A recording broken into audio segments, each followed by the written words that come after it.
The morning light slipped between the buildings of Elmsworth City, casting long shadows over the pavement. Among the quiet rhythm of footsteps and murmurs, a young woman named Clara Wynne moved with urgency, her resume, creased and slightly damp from her grip, clutched tightly in one hand. Every heartbeat reminded her she was late. Not fashionably late, but desperately late, for a job that could change the course of her life. "If I don't make it today," she whispered to herself, "I might have to start auctioning off body parts. A kidney, maybe. Do they even take used ones?" Her attempt at humor didn't calm the storm inside. She turned the corner and finally caught sight of the tall glass tower that housed the company she'd dreamt of working for. Just a few more steps, just enough time to fix her appearance, to look like someone who had it all together. That's when she noticed it. A luxury car, black as midnight, parked quietly near the entrance. Its windows, tinted and polished to perfection, reflected the world like a flawless mirror. Clara slowed down, then stopped in front of the passenger side window. She gave herself a once-over and sighed. Her blouse had shifted awkwardly during her rush.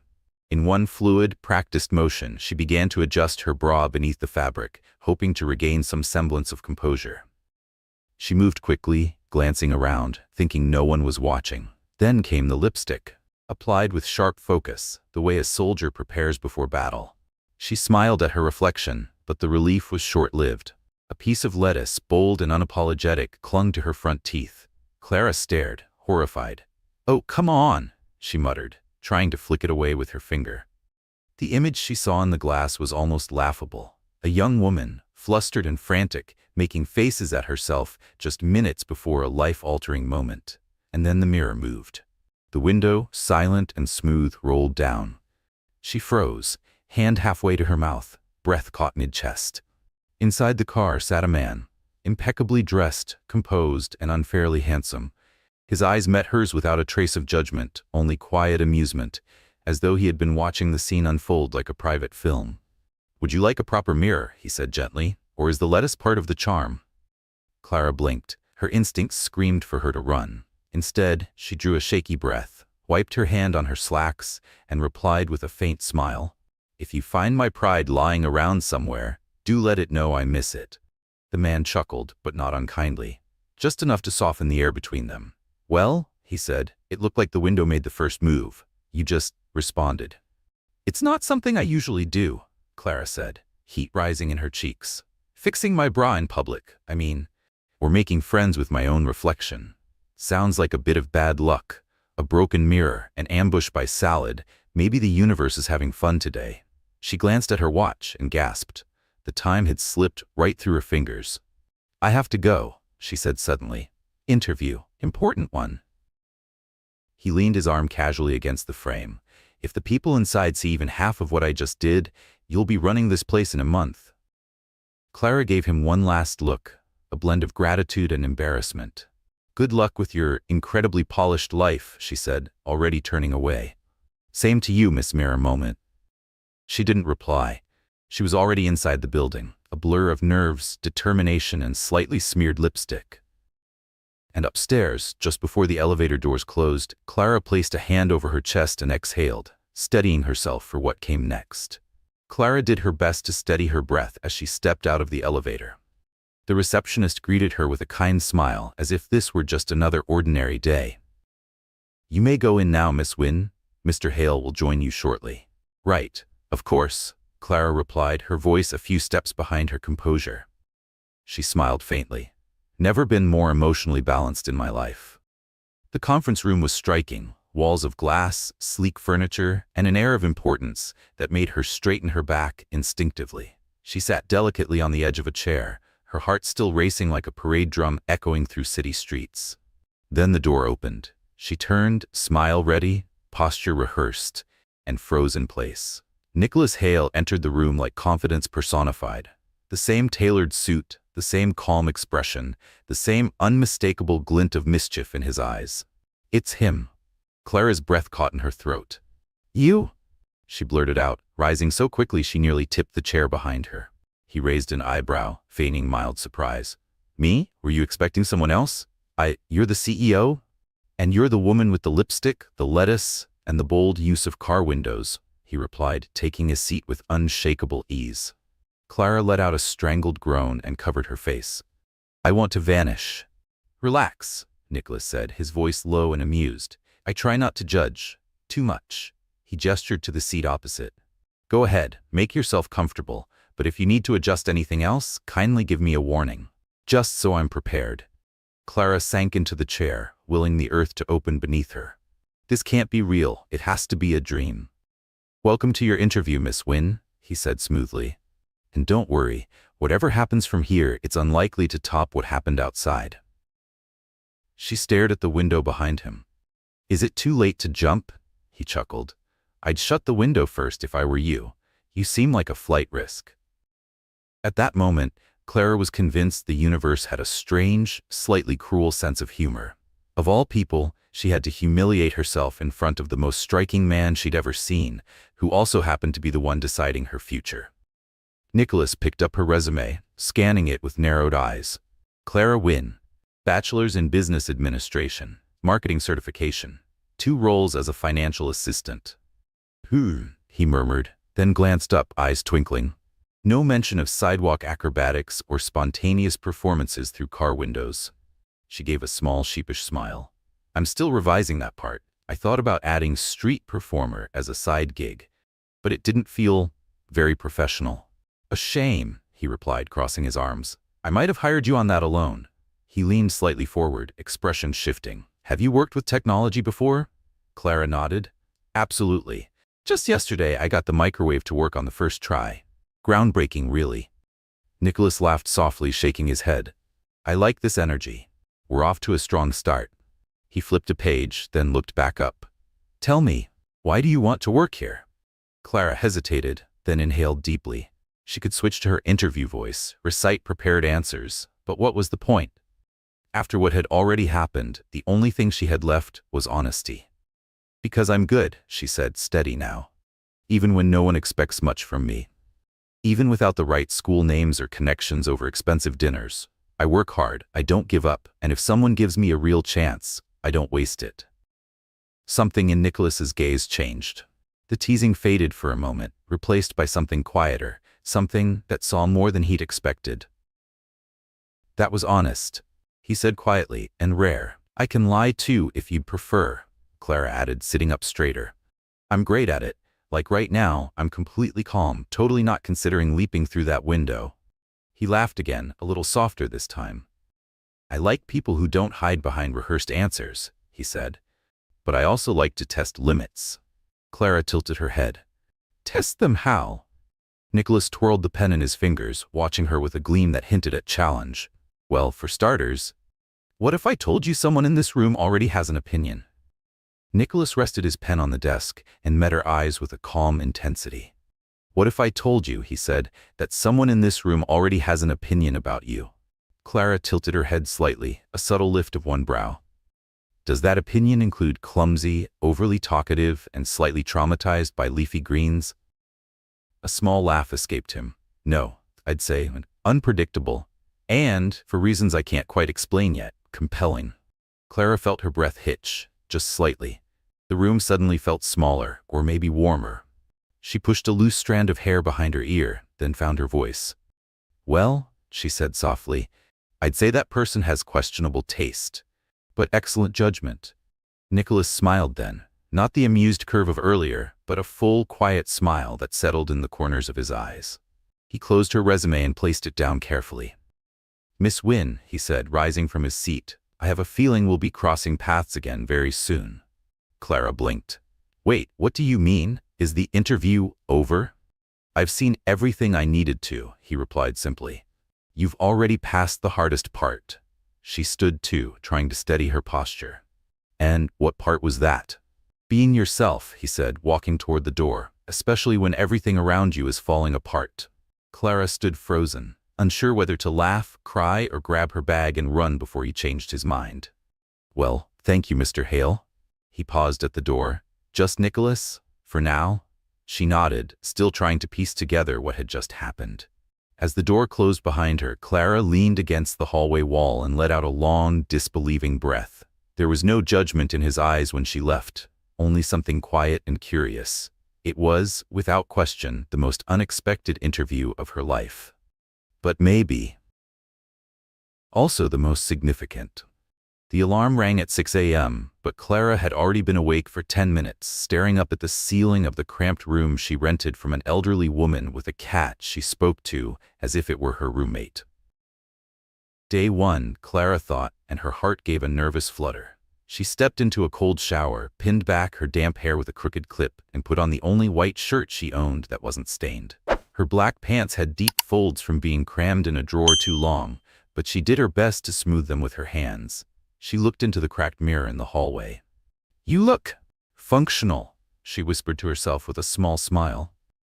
"And you now work at a high-tech company. Look at you, Clara Wynne.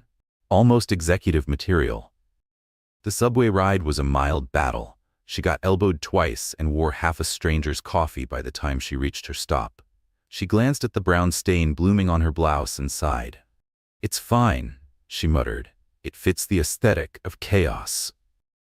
At the entrance of Lunaris Innovations, the receptionist greeted her warmly and walked her to the development department, where she would begin as an administrative assistant. The office was open and airy, all clean lines and glass walls. People moved with purpose, dressed as though any moment they might be called onto a TED stage. Clara adjusted her badge and stepped inside. "Hi everyone," she said, trying not to sound like she was holding her breath. "I'm Clara." 3 heads turned, 2 smiles, 1 polite nod. Then a woman with kind eyes and a mug of tea stepped forward. "Clara Wynne, right? I'm Emily. Welcome to the jungle." Clara chuckled nervously. "Thanks, I just hope I survive the week." Emily grinned. "With that resume and the infamous car window incident, you're already a legend." Clara blinked. "Already? How do you even know about that?" Emily tilted her head toward the glass wall. "Someone on the 3rd floor saw the whole thing reflected in the building. Said you were putting on lipstick, fixing your blouse, and the rest kind of speaks for itself." Clara groaned. "Fantastic. Day 1, and I'm already company folklore." "But charming folklore," Emily teased. "Come on, let me show you your desk." Her workstation was tucked between a cheerful fake plant and a printer that hummed like it had its own personality. It wasn't the executive floor, but it was hers, a beginning. And for now, that was enough. Not long after, as Clara settled into her seat and opened her inbox for the first time, she noticed movement through the glass. Nicholas Hale was walking past, elegant as always, deep in conversation with someone. He glanced her way for the briefest second, and for just a moment she swore he smiled. Nicholas Hale moved through the hallway with quiet authority. Black blazer crisp, phone pressed to his ear, each step deliberate. He paused only slightly when he caught sight of Clara near the break area. "Careful," he said smoothly, voice low but audible as he passed. "Coffee and lettuce." Clara's eyes widened just as she took a sip of water and nearly choked.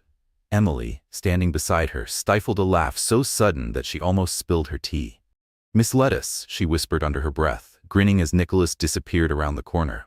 "Oh no." Clara groaned. "Please, no." But the damage was done. By midday, a neon-colored sticky note appeared on her desk with the words Miss Lettuce scrawled in bold letters, accompanied by a surprisingly artistic doodle of a bra. Clara dropped her head onto the desk with a muffled sigh. "I knew I should have stayed under the covers this morning." Emily laughed. "Relax, everyone here gets a nickname eventually. You were just remarkably efficient." The rest of the afternoon was a blur of onboarding videos, technical tutorials, and a relentless stream of spreadsheets. Clara tried her best to stay focused, though her brain was clearly waving a white flag by the 3rd module. Toward the end of the day, as she was finishing up a progress report, a notification popped up on her screen. "Mandatory attendance, investor presentation, auditorium B, accompanied by C. Wynne." She read it twice, then a 3rd time. "Emily? Did you schedule this?" Emily clicked around, frowning. "Nope. Looks like Nicholas Hale added it himself."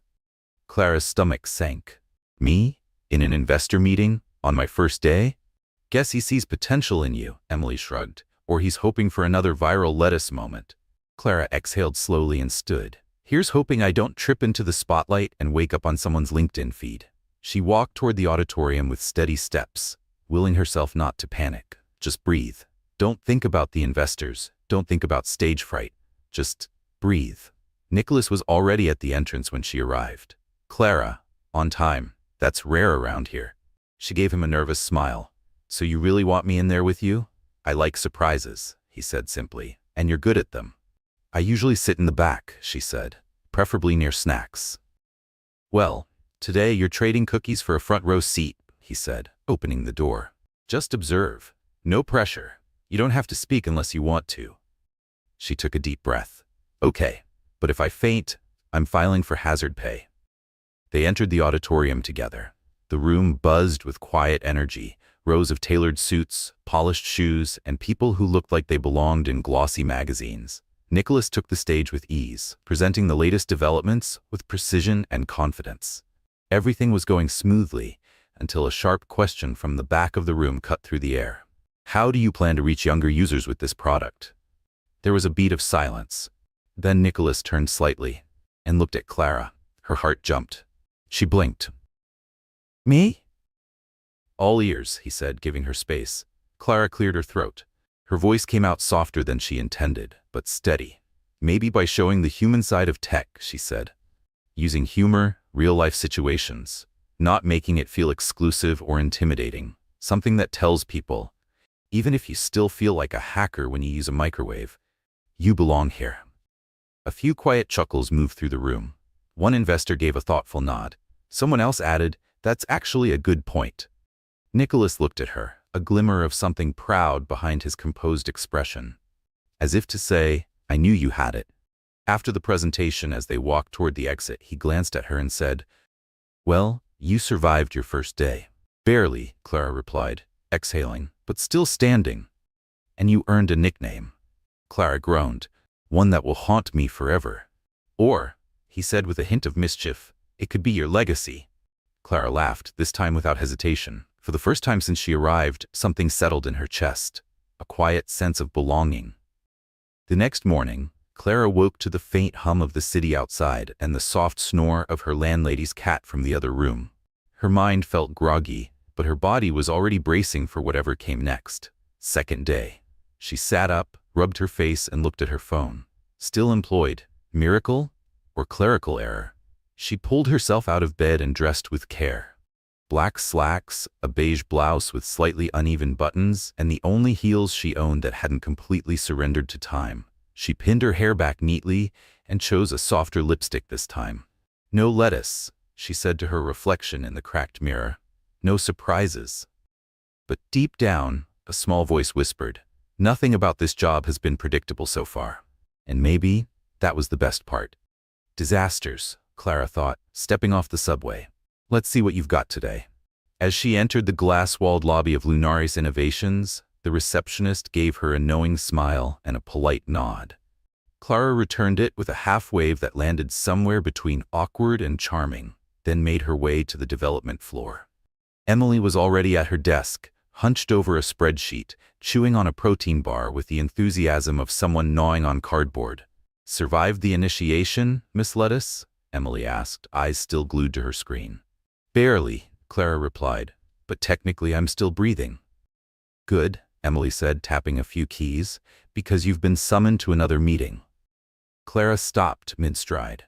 "Another presentation? You're kidding." "Not exactly. It's an alignment meeting. The kind where executives, partners, and investors all gather in one room to pretend they're calm, brilliant, and not silently panicking." Clara's eyes widened. "And I'm invited. Why?" "A rumor says Nicholas was impressed by your honesty last time. Said you brought something grounded into the room," Emily replied, finally looking up. "Now he wants to see if you can do it again, but this time with a little more polish." "Polish? I don't even have composure before 10 in the morning." "Then grab some coffee," Emily said, grinning, "and fake it." Clara managed to laugh, but her stomach was already in knots. She made her way to the kitchen, poured herself a cup of coffee, and returned to her desk. Her inbox pinged. Subject: Executive Meeting, 10 a.m., 25th floor. Dress code confidence. Clara stared at the screen. "Can I rent confidence by the hour?" she muttered, sipping her coffee. 20 minutes before the meeting, she slipped into the restroom for final checks. Hair pinned. Lipstick even. Teeth? No vegetables, thank heaven. She took one last breath, squared her shoulders, and stepped into the hallway. Her heels clicked with satisfying confidence across the polished floor, until one of them didn't. There was a sharp crack. She stopped, looked down. The heel of her right shoe had snapped off completely. Not chipped, not loose. It looked like a small animal had chewed it off in a fit of rage. No, not now. She leaned against the wall, one hand on her forehead, glancing around. Empty hallway. No witnesses. No help. She hobbled back toward the restroom like a wounded bird and rummaged through the bottom of her bag. Emergency stash. A hair tie, a coin, and a half roll of duct tape. "If this works," she whispered, "I swear I'll never buy thrift store heels again." Clara knelt, secured the broken heel with duct tape, looped the hair tie around it for extra hold, and tried to convince herself that it looked intentional. It didn't. It looked like a child had crafted a school project on her foot. But it held. 3 minutes late, she slipped into the elevator and pressed the button for the 25th floor.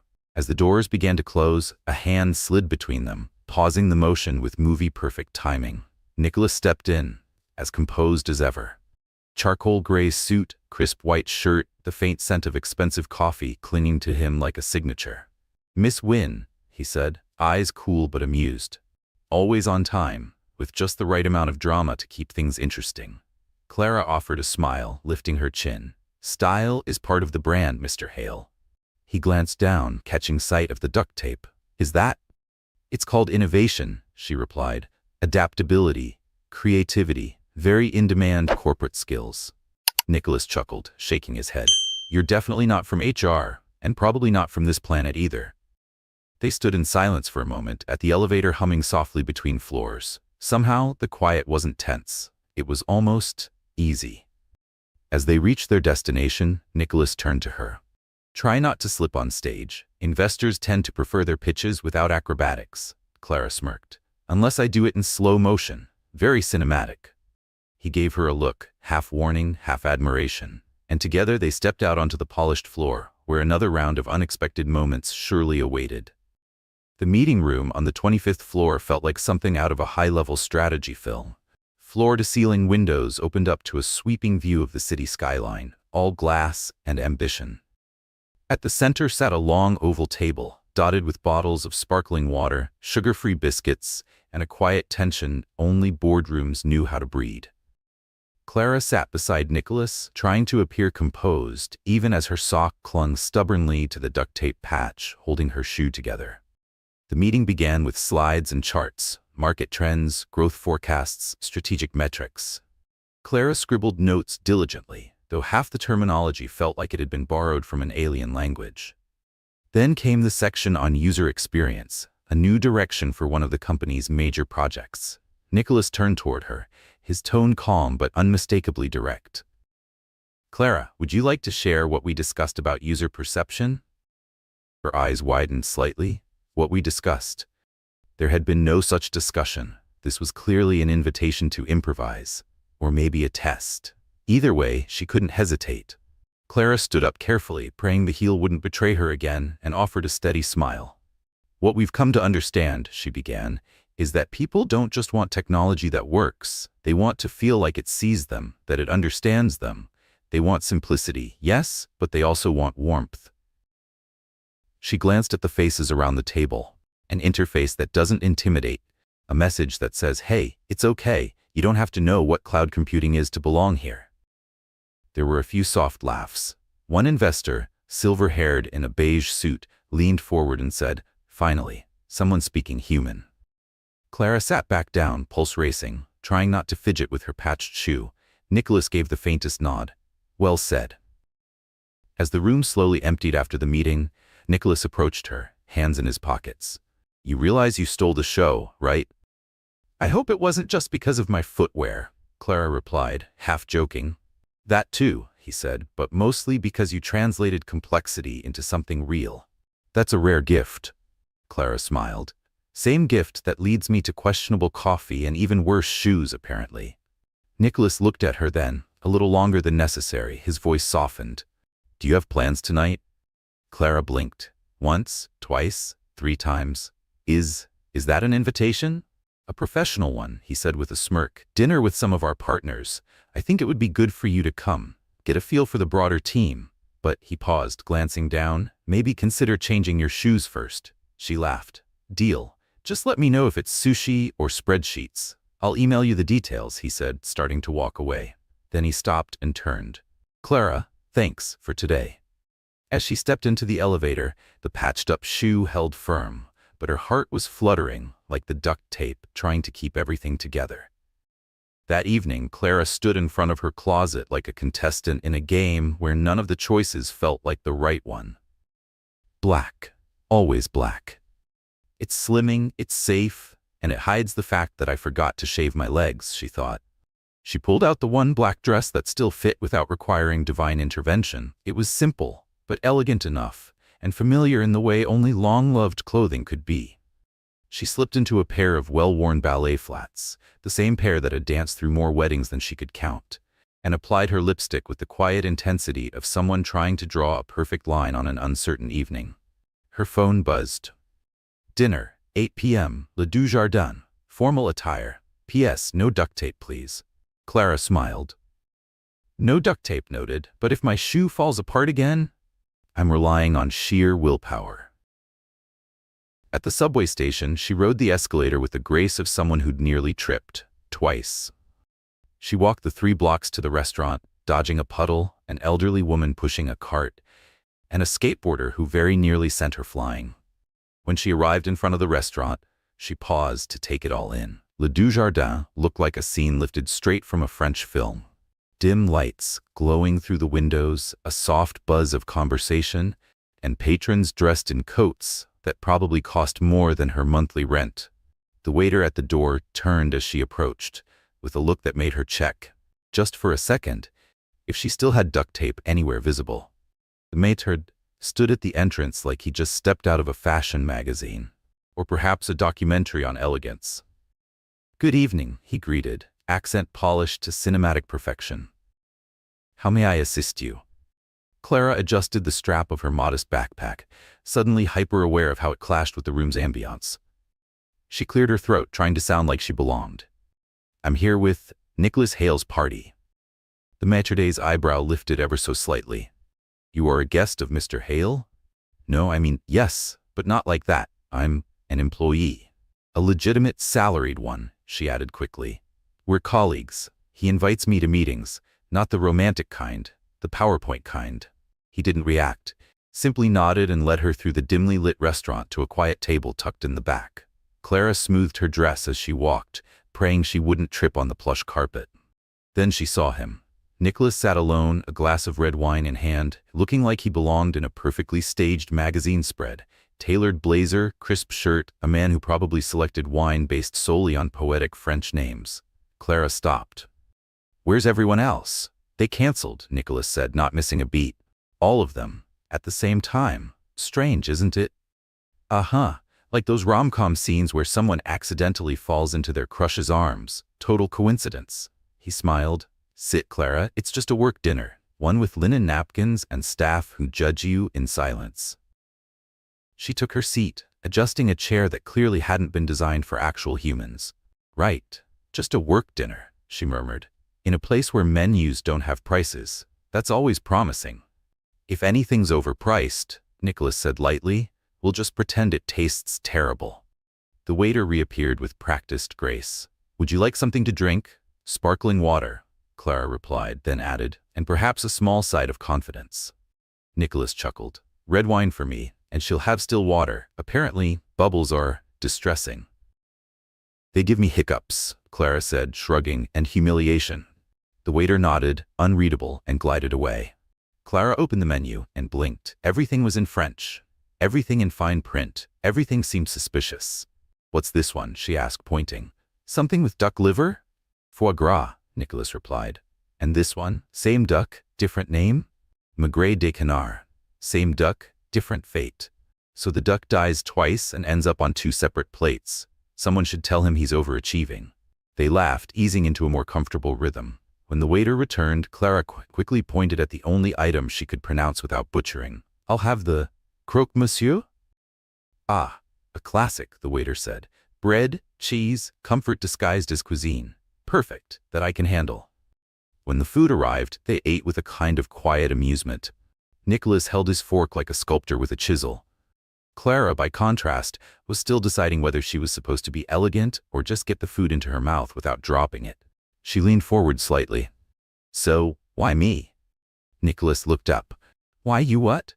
"These dinners, the meetings, the elevator sarcasm, I'm starting to feel like a very polite experiment." He smiled. "You're different." "Is that corporate code for weird?"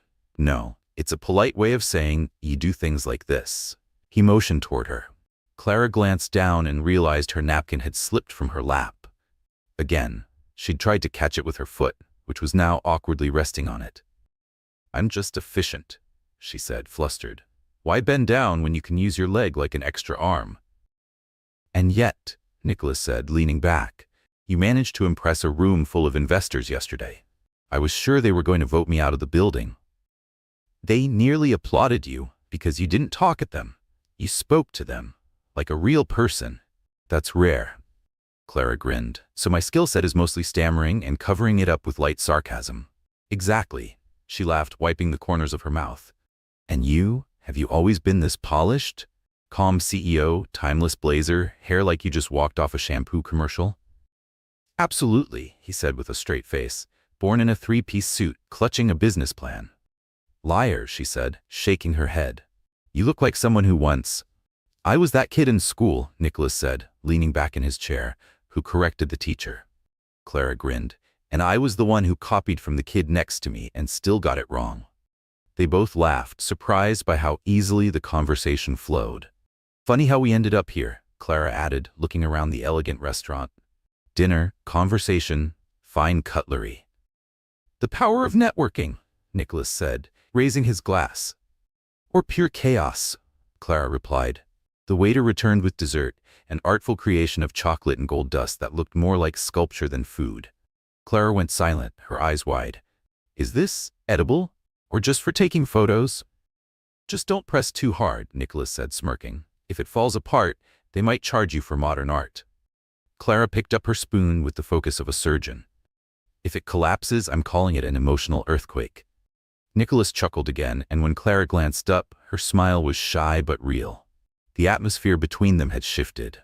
Still light, still playful, but warmer now. Familiar. Like sitting across from someone who knew you longer than just a few weeks.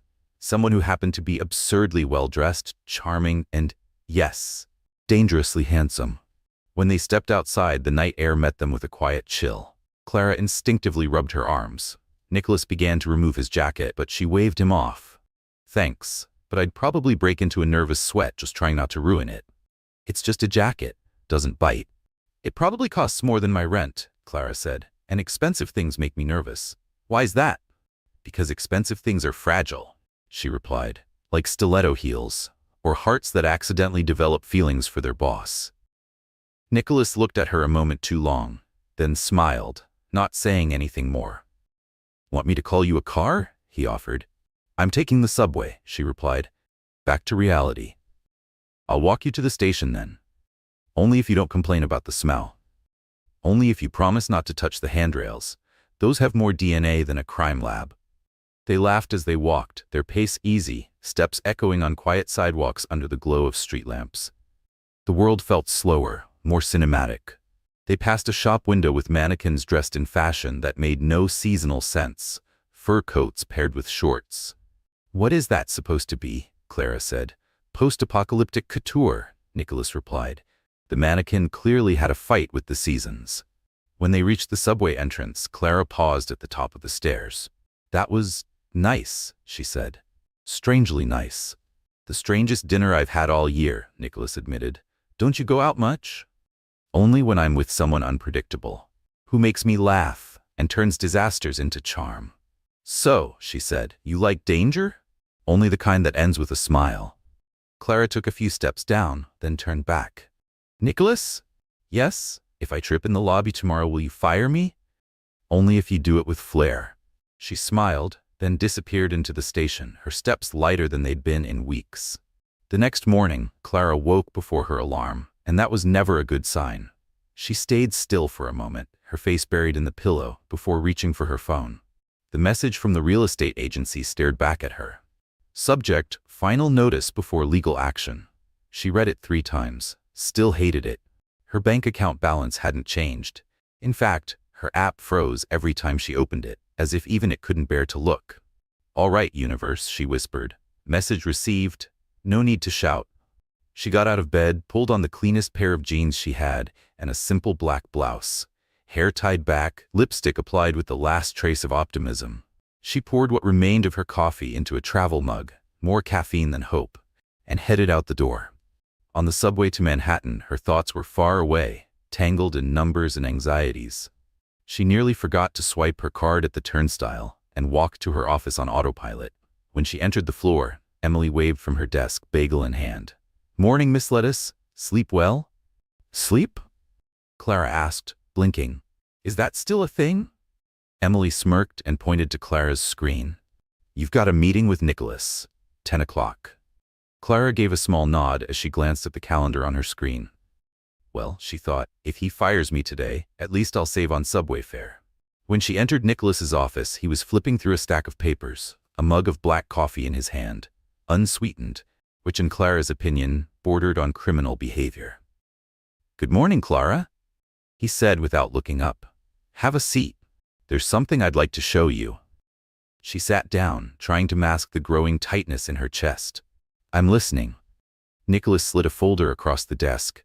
"I want you to take the lead on a project we've put on hold for a while. It has real potential if the right person handles it." Clara opened the folder and scanned the first page. Graphs, budgets, technical terms she had to read twice to make sense of. Her brow furrowed. "This is layered." "It is," Nicholas agreed, "but I think you're the right fit. You're creative, intuitive, and you speak in a way that people actually listen to. You make things feel human again." She looked up, surprised. "Me? You really mean me?" Nicholas nodded. "You. But what's the catch? You'll need extra hours, late evenings, maybe even weekends. It won't be easy. Does it come with extra pay?" "It does," he said simply. "You'll be compensated." Clara felt her shoulders drop slightly, a wave of quiet relief brushing over her. "I'll do it." She tried not to let too much emotion through her voice, but Nicholas caught the flicker behind her eyes. "Is everything all right?" he asked gently. Clara hesitated, then said, "More or less, just personal stuff." He didn't press. "If there's anything I can do, anything at all, let me know." She gave a quick nod and returned to her desk, where she threw herself into work. The hours passed in silence, her hands scribbling notes, sketching mock-ups, and typing until her fingers ached. But her phone wouldn't stop buzzing. Final reminder, rent due tomorrow, or legal action will proceed. She locked the screen and stared at the wall, her throat dry. She stood, walked to the kitchen, poured herself water, but still couldn't shake the weight in her chest. By early evening, the office was nearly empty. Emily appeared at her desk with 2 small chocolates. "You're still here?" she asked, raising an eyebrow. "New project," Clara replied, exhausted. "You planning to move in? Honestly? Not ruling it out."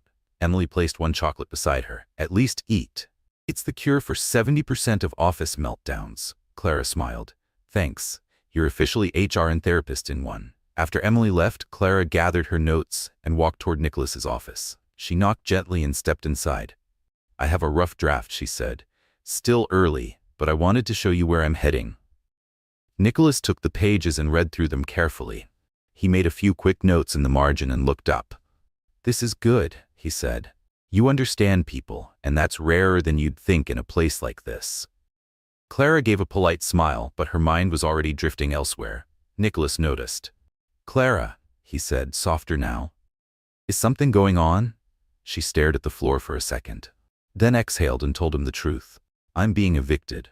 I have until tomorrow to pay. And I can't cover it, not on my salary." She laughed awkwardly, as if saying it aloud would somehow make it smaller. Nicholas didn't react with shock. Instead, he opened a drawer and pulled out a thin blue folder. "We have a support fund for employees. Discreet, temporary. It's not a handout. It's something we offer to people who show up, who work hard, like you." Clara took the folder as if it weighed 100 pounds. "I don't know if I can accept this." "Why not?" "Because it feels like losing," she admitted. "Like I failed." Nicholas looked at her with an expression that held no judgment, only understanding. "Accepting help isn't failing," he said. It's just choosing to carry less weight. No one gets through alone. Clara was quiet. She closed the folder gently. Can I think about it? Of course. Just think with kindness toward yourself.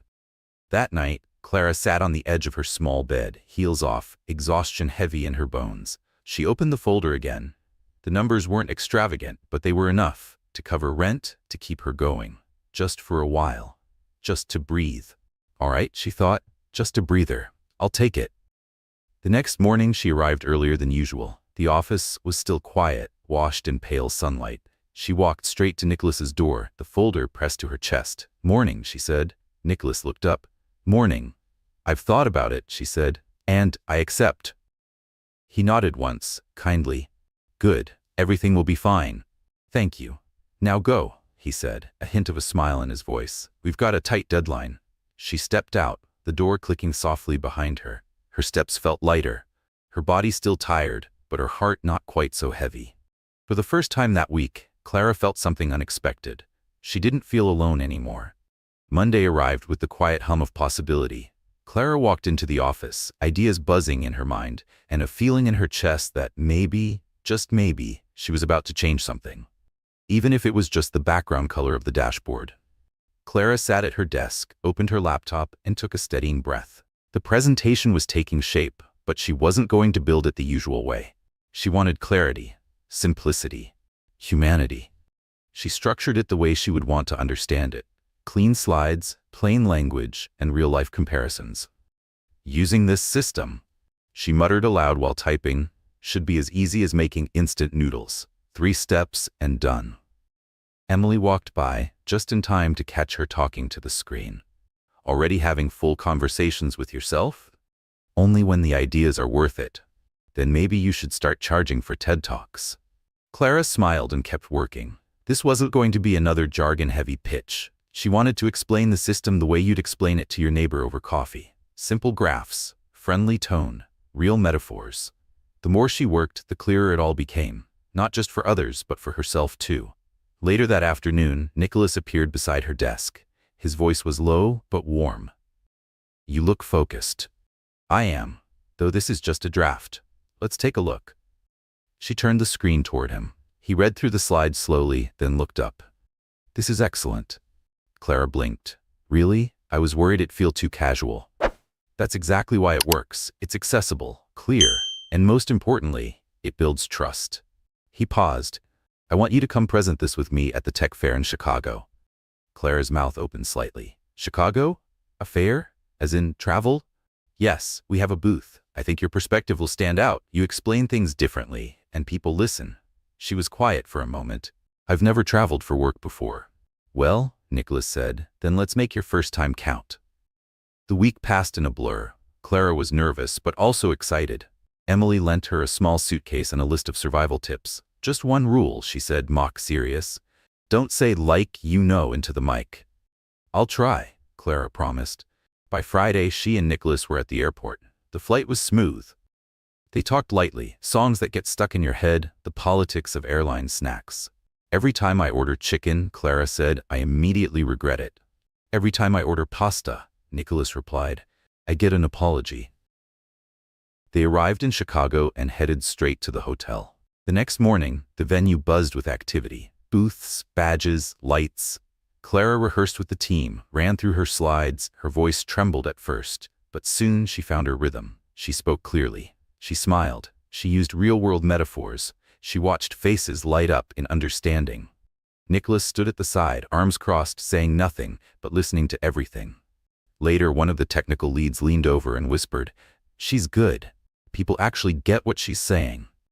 Clara heard him. She pretended not to. But inside, her heart was quietly doing cartwheels. That evening, Nicholas suggested they grab a quick bite. Nothing formal, he said. Just something easy after a long day. As long as it's not another French place, Clara replied. I'm still emotionally scarred. Deal. They found a casual spot near the hotel, ate warm food, talked about the event, laughed over the possibilities of what might go wrong. If I forget everything tomorrow, Clara said, can I improvise? You can, Nicholas said. Just maybe skip the instant noodle analogy on stage. But that's my best one. We'll save it for the sequel. They walked back slowly, city lights glinting off the sidewalks. It was colder than expected. Clara crossed her arms. I should have brought a thicker coat. Want mine? No, then you'll freeze, and I'd feel guilty. At the hotel entrance, Nicholas held the door open. Planning to get some sleep? If I don't, she said, I'll probably mix up all the slides. You'll do great. If I trip on stage, I'll applaud like it was part of the act. Clara smiled, stepped into the elevator, and as the doors closed, she exhaled softly. Tomorrow was the big day, and for the first time, she didn't want to run away from it.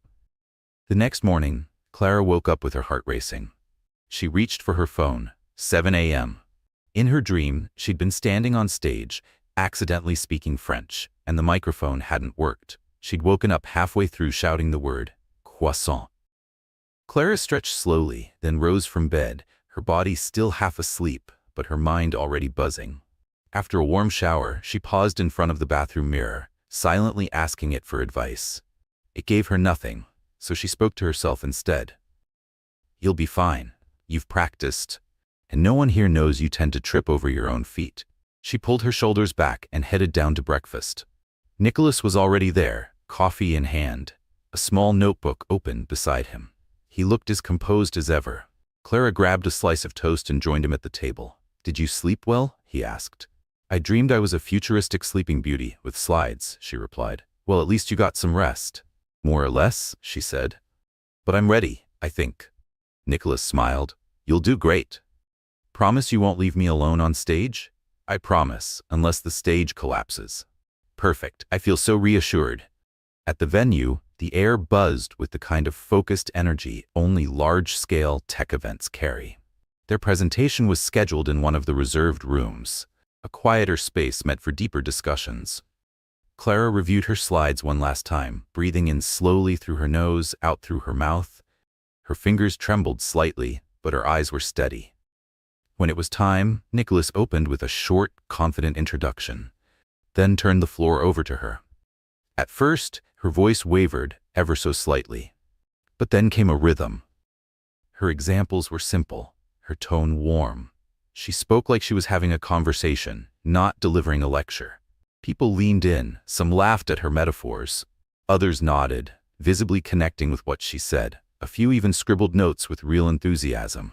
By the time the questions came, she answered with a calm she hadn't known she had. One attendee praised her clarity. Another said they'd finally understood a concept that had always confused them.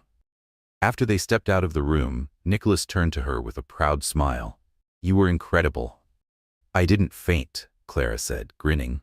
So that's already a personal record. And you got a developer to laugh. That's practically a miracle. I thought he was just in pain. Nope, that was an actual laugh. They spent the rest of the day moving through booths, speaking with other teams, exchanging cards, and gathering insights. It was tiring, but Clara felt lighter with every interaction.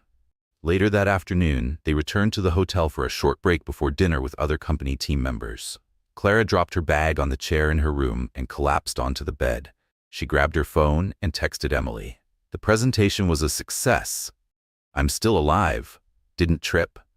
Nicholas smiled 3 times. Is this real life? Emily replied almost instantly. It's a miracle. Also a sign. Enjoy it.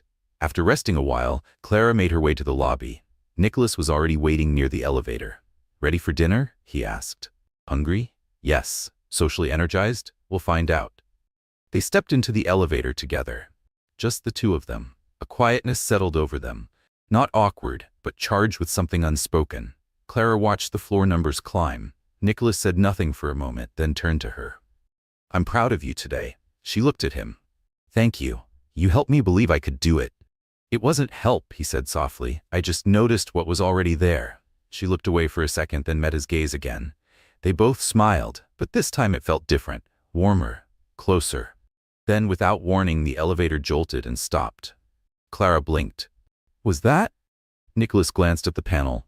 Looks like we're stuck. Clara let out a breath. Is this some cosmic joke? Maybe the universe just likes keeping you on your toes. She laughed, a little nervously. All that's missing now is the lights going out. And just like that, the lights flickered off. 2 seconds, then back on. You've got to be kidding me, she whispered. Nicholas pressed the emergency button. A calm voice responded, assuring them that the situation was being handled. "Well," he said, leaning back against the wall, "looks like we've got a little time." Clara closed her eyes for a second. "Okay, no panic. I just have to pretend this is normal, a dramatic pause in a well-paced story." "This feels like a scene from a movie," Clara said softly, her eyes still on the elevator panel. "You're the mysterious character, and I'm the main one who talks too much when she's nervous." Nicholas smiled. "Not exactly inaccurate." Clara turned to him. He was already looking at her. For a second, time bent in on itself. "This really does feel like a movie," she whispered. "All that's missing is the kiss." Nicholas tilted his head slightly. "Should we make it real?" Clara went still. Red flooded her cheeks like a sunrise and fast forward. She didn't speak. Neither did he.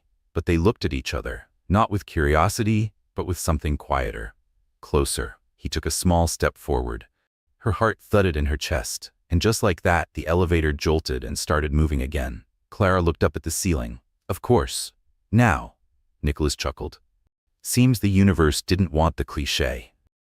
The doors slid open. They stepped out together, side by side. Neither said anything at first, but they were both smiling in that way people do when something unspoken lingers in the air. Clara broke the silence. "So, should we pretend nothing happened?" "I'm not sure I want to pretend," Nicholas said gently, "but maybe we save that conversation for after dinner." Deal.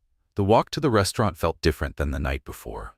The city lights seemed softer, the air lighter, as if something between them had quietly shifted. Clara knew deep down what happened in that elevator hadn't ended. It had only paused. The flight back to New York was quiet, but not heavy. It was the kind of silence where two people are lost in the same memory, unsure whether to say it out loud. Clara stared out the window. The clouds drifted by slowly, but inside her head, everything was moving too fast. The trip, the presentation, the almost kiss. The way Nicholas had looked at her. It was all tangled inside her, like a film still playing long after the credits had rolled. Beside her, Nicholas wore headphones, eyes on a documentary. But every so often, he glanced her way. She noticed, and he knew she noticed. After landing, they shared a car back to the city. Clara tried to keep things light. "I think I need a full week just to process everything that happened." "You can take 2 days off if you want," Nicholas offered. "And miss the chance to find out if I'm still Miss Lettuce?" "Unthinkable." He smiled. "That nickname isn't going anywhere. Office legends tend to stick."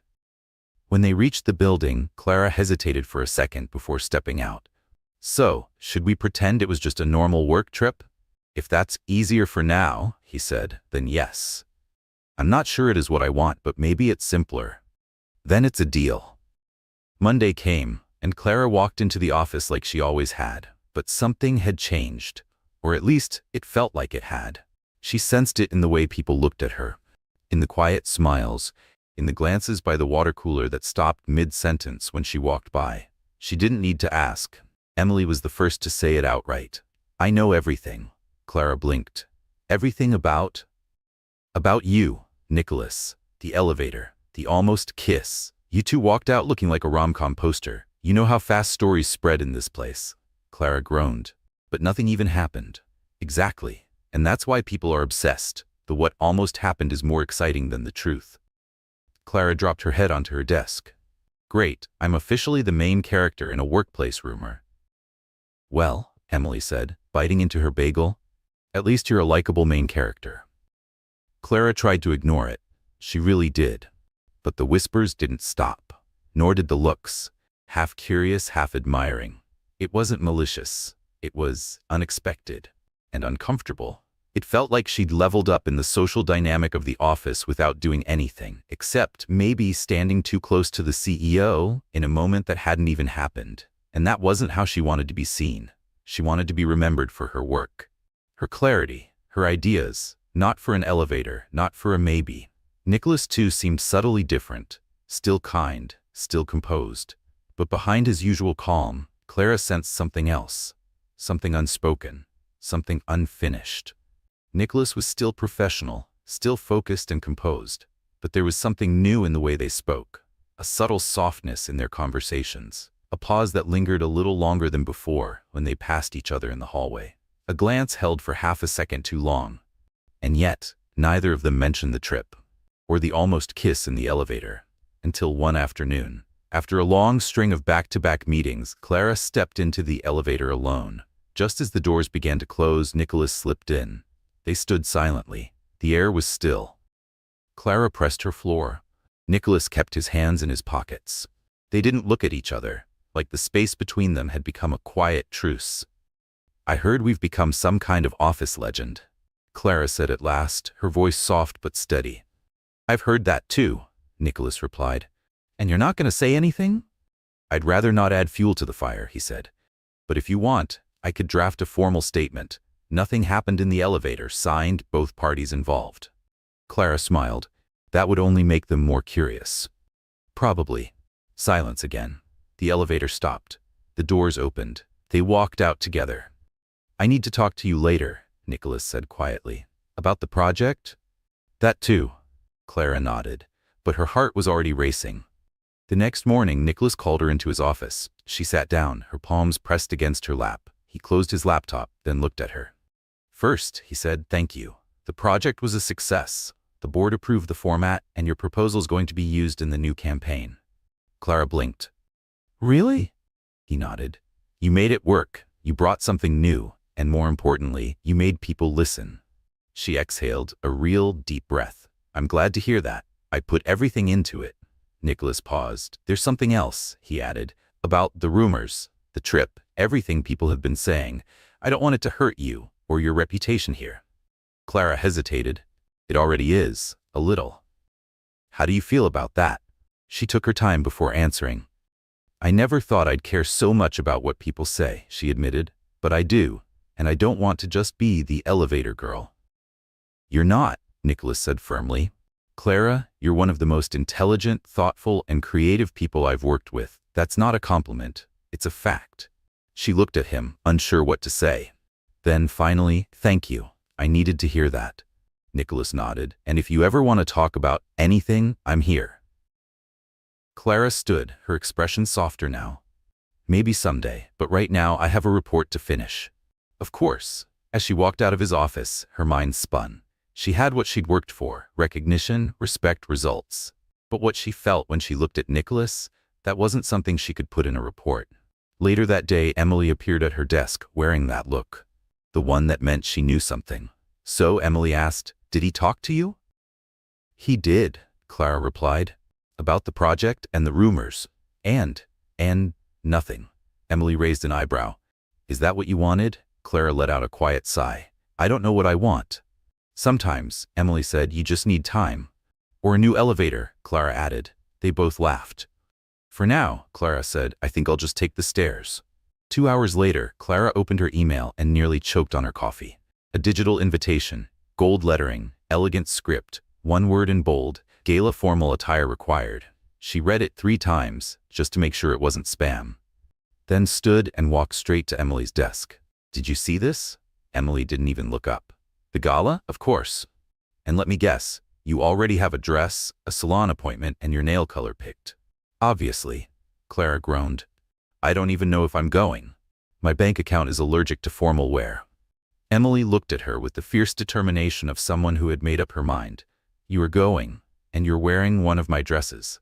But you're taller, and you know how to sew. You'll make it work." Clara smiled despite herself. 3 days, huh? Plenty of time. Trust me."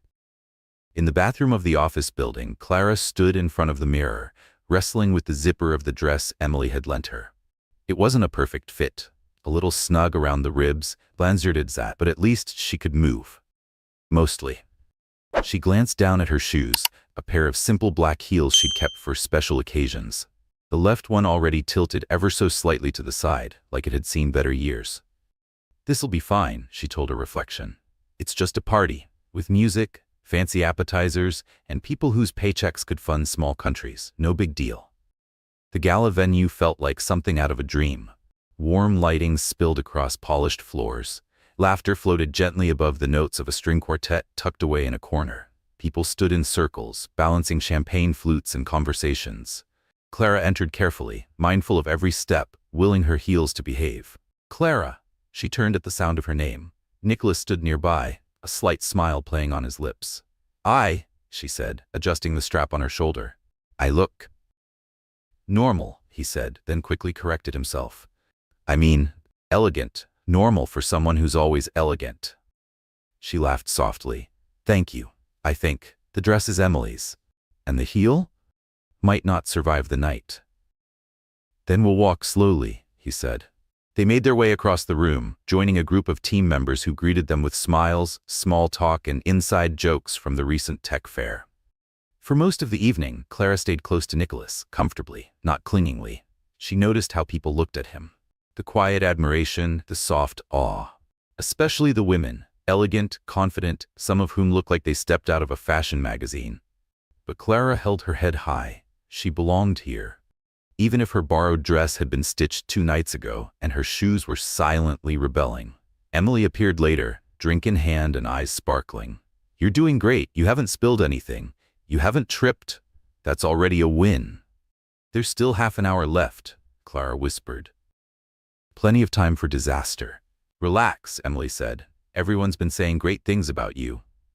Clara glanced sideways. Nicholas was speaking with 2 company partners, but as if he felt her gaze, he looked up. Their eyes met for just a second before she looked away, heart fluttering. Then she felt it. A subtle shift under her left foot. She shifted her weight, just slightly, and heard it. Snap. Oh no, she breathed. Emily turned toward her. What is it? My heel. It gave out. Can you still walk? Only if waddling counts. Come on. Emily grabbed her arm gently and guided her toward the side garden outside the hall. It was quieter there. The air cooler, softer. Clara sat on a nearby bench, trying to hide her crooked shoe behind the folds of her dress. I'll see if the event team has a spare pair of flats, Emily said. You're lucky I think of these things. You're a superhero, Clara whispered. Emily disappeared inside. Moments later, Nicholas appeared in the garden. Everything all right? Clara gave a small, embarrassed smile. More or less. My shoe gave up on life. Need help making a quiet escape? I would, but I'd like to walk out with a little dignity, and maybe in a straight line. He sat beside her on the bench, his tone softer than usual. I thought you were glowing in there. Then you vanished. Because my shoe decided to betray me, she said, and I didn't want to become the talk of the evening. I think you already are, he said gently, but not for the reason you think. She looked at him. You're sure? I am. They sat there for a moment, letting the sounds of the party drift into the background. Do you remember how we met? She asked. Of course, Nicholas replied with a smile. You were adjusting your bra in the reflection of my car window, and you had lettuce in your teeth. Clara laughed, then turned toward him. Why did you hire me again? Because you were exactly what this company needed. And maybe what I needed too. She fell quiet. Her heart beat faster than she wanted to admit. Nicholas leaned slightly toward her. Clara, but before he could finish, Emily returned, triumphantly holding a pair of black ballet flats. Mission accomplished. Clara stood up slowly and reached for the shoes. Her voice was soft but full of warmth. Thank you. You really do think of everything. Clara slipped off her broken heels with a quiet sigh and eased into the pair of flats Emily had brought. You saved me, she said softly. Always, Emily replied with a wink before disappearing back into the crowd. Nicholas was watching nearby, a smile tugging gently at the corners of his lips. Clara stood a little straighter, walked a little steadier. There, she said, brushing a lock of hair behind her ear. I can return with dignity. Or, Nicholas said, offering his hand, we could dance. Clara hesitated. I don't know if I'm ready for that. We just have to make it to the center of the floor, he said. The rest, we can improvise. She looked at him, uncertain for half a second, then placed her hand in his. Okay, but if I step on your foot, I'm blaming the heel. There. They walked together toward the middle of the room, the music slowing to a gentle rhythm. Nicholas turned to her, hand outstretched once more. Clara hesitated just briefly before taking it. They began to dance. No choreography, no practiced movements, just quiet steps, shifting together as if learning how to breathe in sync. This is starting to feel like one of those movie scenes, she whispered. All that's missing is the ending. Clara laughed, but didn't reply. She just kept moving with him, closer now. Her heart felt light but anchored. Her eyes met his and didn't look away. And for the first time in a long while, nothing felt broken. Not her heel, not her confidence, maybe not even her heart. The following Monday, Clara stepped into the office with a strange feeling in her chest. Like something had changed, though she couldn't quite name it. Maybe it was the way Nicholas had looked at her when they'd said goodnight at the gala. Or the quiet memory of dancing under soft lights. Or maybe it was simply the comforting afterglow of surviving an entire formal event in borrowed shoes and borrowed courage. She tried to focus, checked emails, reviewed spreadsheets, drafted a new proposal, but every time Nicholas passed by her desk, her thoughts scattered like leaves in the wind. "He's just your boss," she muttered to herself. "A boss who dances well and compliments you like he means it, but still a boss." By the second day, Emily had clearly caught on. "You're avoiding me. It's not you, it's my brain." "Is it Nicholas?" Clara made a face. "Maybe." Did something happen after the gala? Not exactly, but everything felt close, like too close. Emily tilted her head knowingly. "You're scared." "Maybe I already like him more than I should, and maybe he doesn't feel the same." "What has he done since the party?" "Nothing. No message, no little comment, just nothing. Like none of it happened." Sometimes silence says more than we want it to. In the days that followed, Clara pulled away, not consciously but instinctively. A quiet shield rising around her. She stopped joining the team for lunch, sent reports through email instead of delivering them in person. Kept her conversations with Nicholas professional, brief, and measured. And Nicholas, he noticed. Of course he did, but he didn't say anything either. Then came a rainy Thursday. The windows were streaked with water, and Clara was in a meeting room with the development team when Nicholas walked in. He gave a short presentation, updates on the company's growth, a few exciting new projects. Everyone listened politely. Then, near the end, his tone shifted. "But none of this," he said, "would be possible without a team that values simplicity, and people who see things differently." Clara looked up. He was looking right at her. Taking a chance on someone who didn't quite fit the mold turned out to be the best decision we've made this year. And it's something we plan to keep doing. Applause followed. Clara sat still. The words echoed in her mind long after the clapping faded. After the meeting, Emily slipped beside her and whispered, "That was for you." And everyone in the room knew it. Clara swallowed, but he didn't say my name. He didn't have to. It sounded like praise. It was praise. But still, it felt unfinished. Clara didn't know what to do with public recognition that left her feeling seen but somehow still uncertain. And then, just as if the universe wasn't done writing her story yet, as if the universe hadn't tangled things enough, that very afternoon Clara received an email, an invitation to speak at a conference in another city. She'd been selected to lead a panel on simplifying innovation, representing Lunaris Innovations. The invitation had already been approved by the board and by Nicholas. Clara walked into his office holding the printed email like it weighed more than it should. "You knew about this?" she asked. Nicholas looked up. "I did. I thought it'd be a great opportunity for you. It's a full week away. You won't just be representing the company," he said gently. "You'll be representing everything you've built here, yourself." Clara hesitated. Her voice was quiet. "Is this your way of pushing me away?" Nicholas looked genuinely taken aback. "Of course not. Why would you think that?" "Because," she said, her eyes on the floor, "we haven't really talked since the gala, and everything feels different." There was a pause, the kind that stretches into something unspoken. "I just thought you needed space," he said finally. "And I thought maybe you'd changed your mind about everything." "I didn't," Nicholas said. "I just wasn't sure how to move forward without crossing a line, without pressuring you." Clara nodded slowly. "Maybe I do need this trip, just to think." "If you decide to go," Nicholas replied, "you'll have our full support." She walked out of his office with too many thoughts and not enough answers. The next morning, Clara confirmed the trip, and for the rest of the week she did what she did best. She focused. She led panels, shared ideas, spoke on stages under bright lights. She received compliments, exchanged business cards, and was even invited to join new collaborative projects. But no matter how well things went, there was something missing. Or rather, someone. Every time she got applause, she thought, Nicholas would have smiled at that. Every time she saw something quietly funny, she thought, I wish I could tell him about this. She didn't message him. He didn't message her. But every day she checked her phone, hoping. On the last day of the trip, Emily called her on video. I need to give you a quick update. Clara raised an eyebrow. Is something wrong? Nicholas, Emily said. He's intense, like more serious than usual, focused. Quiet, kind of like a human spreadsheet. Clara frowned. That's not because of me. It is. You left and everyone noticed. But it's just a work trip. Exactly, Emily replied, and the entire office feels off without you. Clara was quiet. Then softly, what if I come back and nothing's changed? Then you deal with it, Emily said, but at least you'll know you tried. Clara hung up and turned toward the hotel window. The city outside was beautiful, bright, alive, but it felt too far from what really mattered. That Monday, Clara returned. She stepped into the building with steady feet and a pounding heart. The elevator felt slower than usual, like it too had questions.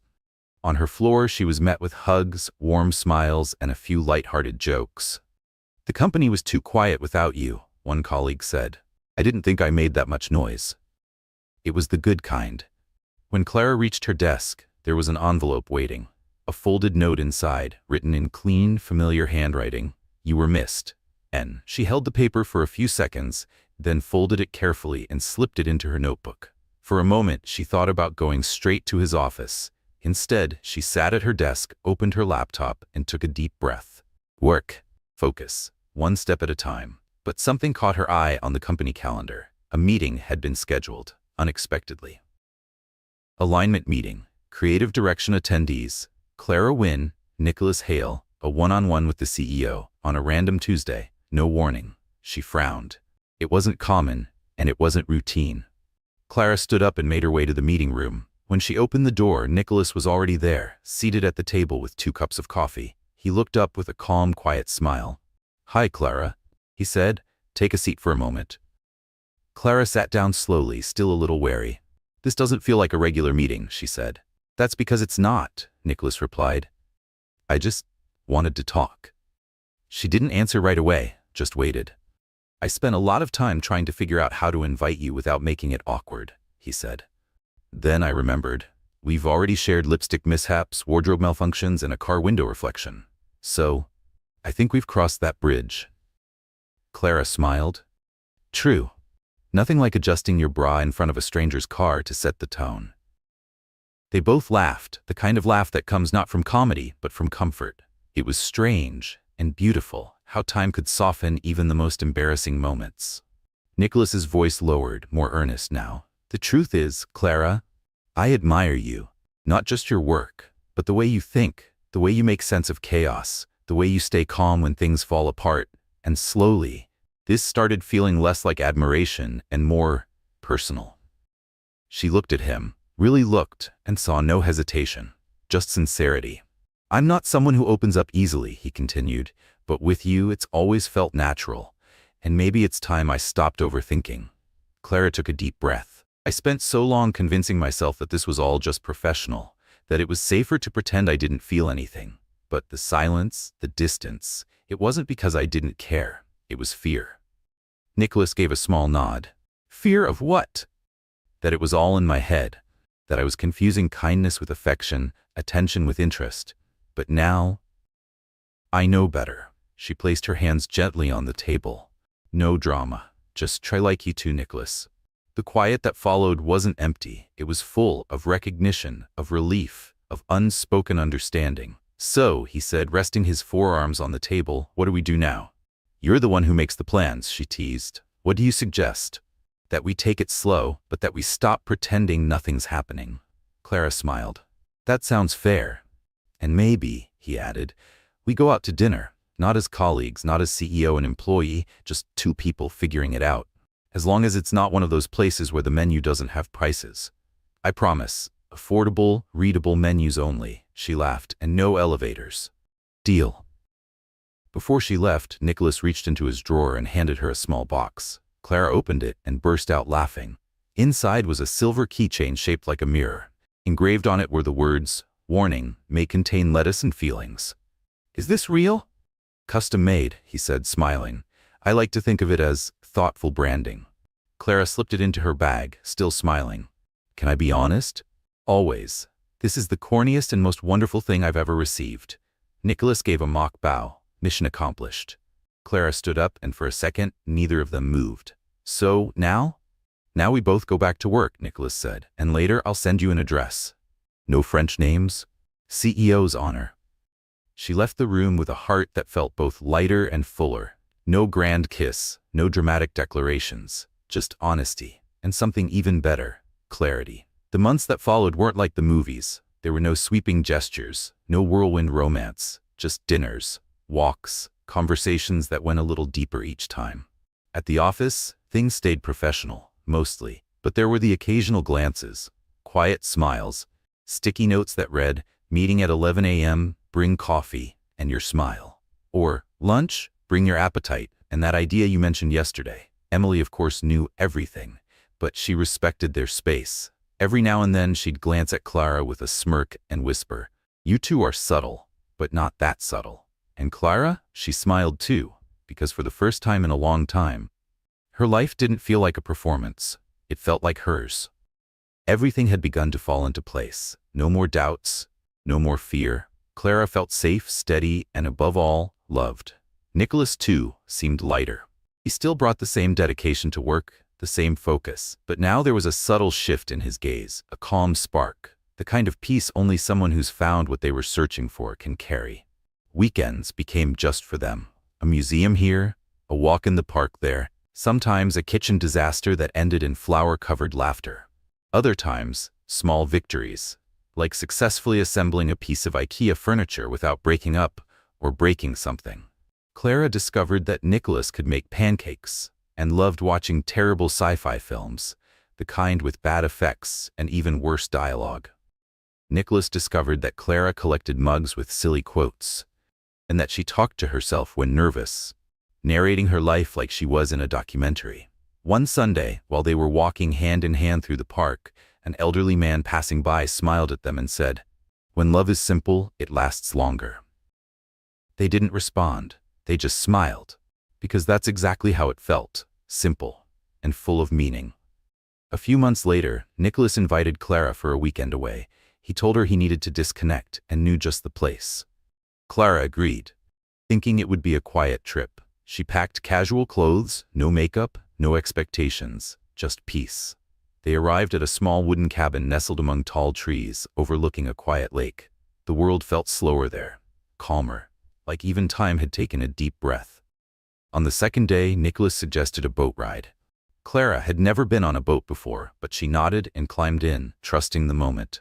Midway across the lake, with sunlight spilling gold across the water, Nicholas stopped rowing. "It's so beautiful," Clara whispered, taking it in. Nicholas reached into his jacket. "I've been waiting for the right moment to do this." She turned, a small velvet box, deep blue, slightly trembling in his hand. "Clara, I didn't prepare a long speech," he said, voice soft, "because everything I want to say, you already know. I admire you, I respect you, and I love you more than I ever thought I was capable of loving someone. You changed the way I see everything. You taught me to laugh at myself, to loosen the grip, to believe that an ordinary life could still be extraordinary." He opened the box, a simple ring, elegant, quietly dazzling. Just enough sparkle to bring tears to her eyes. "Clara Wynne," he said, "will you marry me?" She covered her mouth with her hands, laughed, then cried. "Yes," she breathed. "Yes, of course, yes." He slipped the ring onto her finger, and there in the stillness of the lake, with no fireworks, no audience, no soundtrack but the soft hush of water, they held each other. No spectacle, just a yes. And that was everything. 3 months later, they were married. It was a small wedding on a quiet beach at sunset. Clara wore a flowing dress, her hair loose in the breeze, her smile unstoppable. Nicholas wore a crisp white shirt, calm as ever, but his eyes betrayed every emotion he was feeling. Emily was there, naturally, and she cried before the ceremony even started. Close friends, a few colleagues, and family gathered around them in a circle of warmth. It wasn't grand, but it was genuine. Every detail soaked in meaning. As Clara walked toward Nicholas, she didn't think about whether she'd trip. She didn't care about the wind or the sand or the way her hair moved in the light. She only thought of one thing, that every step brought her closer to a love she never thought she deserved. Nicholas took her hands and held them tightly. "Today," he said, voice trembling, "I promise to make you laugh, even on the hard days." Clara smiled through her tears. "And I promise," she said, "to never adjust my bra in the reflection of a car window again." Laughter. A kiss. A promise not just of love, but of every messy, magical step that brought them here. The wedding reception was everything Clara had hoped for. Joyful, light-hearted, full of laughter and familiar faces. There was music, dancing, inside jokes whispered between bites of cake. Nicholas kicked off his shoes within the first 15 minutes, and Clara received a brand new mug, white ceramic with gold lettering that read, "Lady of the Mirror and the Lettuce." She laughed so hard she nearly spilled her drink. Later that night, they ran toward the ocean, hand in hand, barefoot, letting the waves brush against their feet, because that's how they'd always done things. Playfully, with a little bit of chaos and just enough adventure. A few months later, Clara was waiting in the living room, nerves quietly simmering beneath her smile. She heard the door unlock. Nicholas stepped in, tired but relaxed. "I got you something," she said, standing up holding out a small wrapped package. He raised an eyebrow, amused. "Should I be nervous?" "Maybe just a little." He opened it slowly, curious. Inside was a soft gray t-shirt, simple, understated, but across the chest were 4 words that stopped him cold. "Dad in training." Nicholas looked up at her, his hands frozen. "Really?" Clara nodded, eyes shining with quiet tears. 2 months. He pulled her into his arms instantly, burying his face in her shoulder. Then he laughed. Then he cried. Then he laughed again. "You're serious?" he whispered, pulling back slightly. "You're not joking?" "I'm not," Clara said softly. "There's a little heartbeat in here. Half mine, half yours." Nicholas knelt slightly, resting one hand over her still flat belly. He kissed her forehead, then the space just below it, then the curve where new life had begun. This is the best gift of my life," he said. "Better than pancakes. So much better." They stood there, wrapped in each other's arms as the world quieted around them. No grand announcements, no perfect words. Just love, and one tiny heartbeat. What did you think of Clara and Nicholas's story? Leave your thoughts in the comments. Rate the story from 0 to 10. What's your score? And don't forget to subscribe and turn on notifications to follow more stories like this one. For more emotional, heartwarming journeys, click right here on the final screen. Thank you for watching. We hope this story found a quiet place in your heart.